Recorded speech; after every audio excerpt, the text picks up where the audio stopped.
안녕하세요. 살아있는 한국사를 알려주는 역사 커뮤니케이터 큰별쌤 최태성입니다.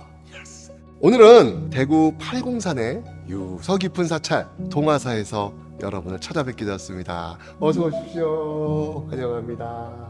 대구 동화사, 여러분 너무 잘 아시죠?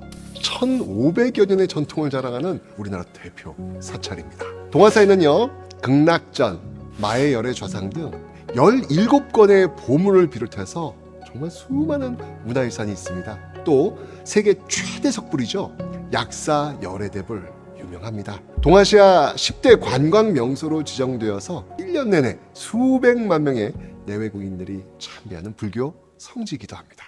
동화사는 현재 제9교구의 본사로서 경북 지역에서 가장 큰 규모를 자랑하는 사찰입니다. 동화사의 대표적인 유물들은 공학문으로부터 시작해서 극락전, 수마대전 등 여러 건물들과 사당대사님의 진영을 포함한 여러 스님 고승분들의 진영, 이런 것들을 포함해서 약 60여 점이 동화사 경내에 존재하고 있습니다.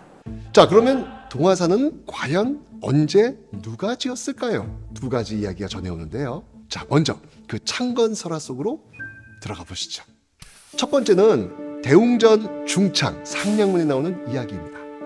493년에 극달 화상이 창건하여 유가사라 부르다가 832년에 왕사였던 심지가 중창하였는데 사찰 주변에 오동나무꽃이 상스럽게 피어 있어 동화사라 고쳐 불렀다고 전하는 기록이 있습니다.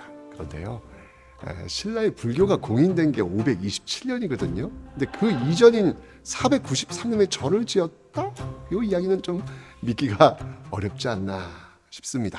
학계에서는요, 삼국유사 권사 심지개조 조에 나오는 기록과 동화사에 남아있는 석조문의 조성 시기를 살펴서 832년에 왕사 심지가 창건했다, 이렇게 보고 있습니다.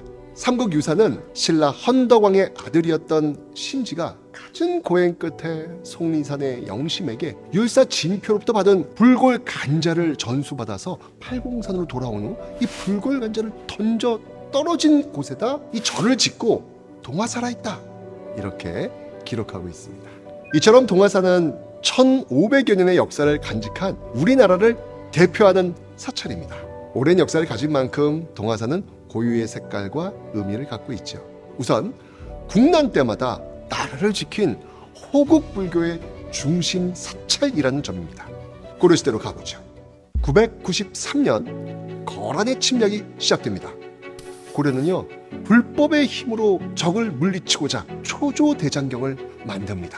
호국 호법의 염원을 담은 초조대장경, 이건 뭐 한국사 시험에 너무 잘 나오지 않습니까? 그것을 보관한 곳이 바로 동화사의 말사인 무인사였습니다. 조선시대는 어땠을까요? 동화사는 임진왜란 때 승군과 의병의 거점이었습니다. 그 유명하신 사명대사.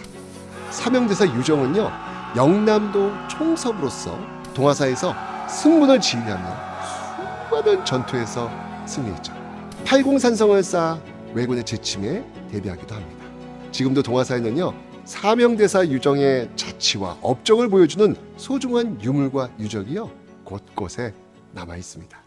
우선은 저희가 가장 먼저 했던 일은 아까 말씀드렸던 초조대장경의 복원이었습니다. 기존에는 이 초조대장경의 원본을 찾을 수가 없었어요. 계속된 조사와 연구 끝에 일본의 모판들이 남아있는 것이 확인되었고, 그 모판들을 토대로 여러 연구관분들의 도움과 더불어서 다시 복원을 해내는데 성공을 했습니다. 저희 박물관에서 보관을 하고 있고요. 단순하게 보관만 하는 걸로 끝나는 게 아닙니다. 초조대장경에 담겼던 그 나라를 지키고자 하는 그 염원과 그 사명대사님께서 일으키셨던 승병의 그 정신을 이어받아서 이 동화사에 다시 한번 호국, 즉 나라를 지키고자 하는 마음을 다시금 넓게 펼칠 그런 준비를 하고 있습니다.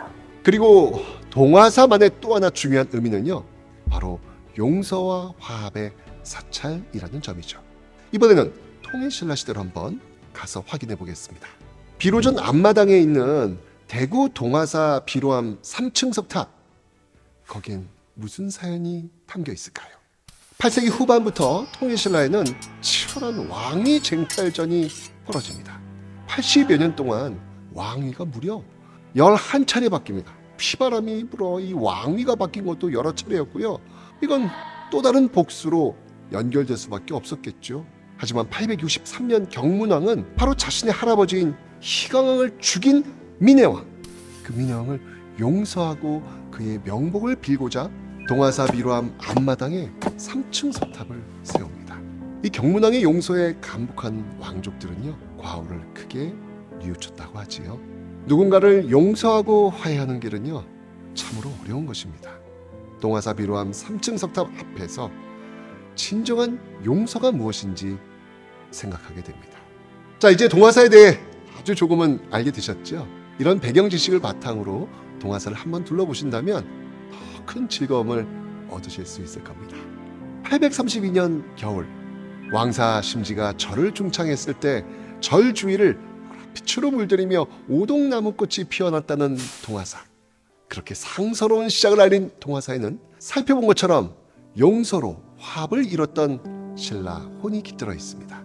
고려 때에는 초조대장경 등 찬란한 불교 문화를 꽃피웠고 보조국사 진월과 흥진국사 해영 등이 이곳에서 심오한 불교 사상을 전파했습니다. 임진왜란 때에는 사명대사 유정이 이곳을 승명의 총사령부로 삼아 국난을 물리쳤던 역사적 현장입니다. 또한 기성, 쾌선, 인학, 의첨 등 고승대덕이 머물며 대중을 교화했고 그 법맥을 이어받아 오늘도 수많은 스님과 대중이 뜨겁게 정진하고 있는 청정도량입니다. 자, 오늘은 이곳 동화사에서 고통 속에 있는 대중과 나라를 구하기 위해 온몸을 던졌던 동화사의 역사를 만나보았습니다.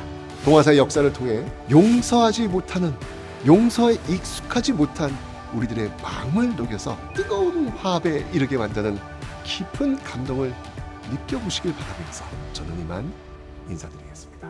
자, 이제 둘러보시지요.